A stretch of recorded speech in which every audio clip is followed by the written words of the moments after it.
என்ன கேஸ் அப்படின்னு பார்த்தீங்கன்னா உங்களுக்கு ஆக்சுவலாக பார்த்தீங்கன்னா குரூப் டி முடிச்சவங்க வந்து 10th முடிச்சிருந்தா போதும் அப்படின்ற மாதிரி ஒரு கேட்டகரி. இன்னொருத்தவங்க வந்து பார்த்தீங்க அப்படின்னா இல்லை ஐடிஐ பண்ணியிருக்கணும் 10th முடிச்சிருந்தா கிடையாது அப்படின்ற மாதிரி அந்த கோர்ட் வந்து அந்த கேஸ் வந்து போயிட்டு இருக்கு.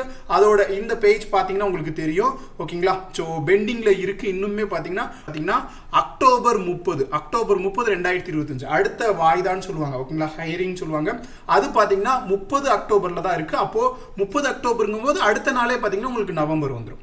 அப்போ உங்களுக்கு எப்போதான் எக்ஸாம்ஸ் இருக்கும் அதுக்கப்புறமா தான் இதுதான் ஃபைனல் ஸ்டேஜாக இருக்கும். ஓகே, இந்த லெவலில் இருக்கும்னு தெரியல, பட் இருந்தாலும் கொஞ்சம் கவனமாக பார்த்துக்கோங்க. ஓகேங்களா?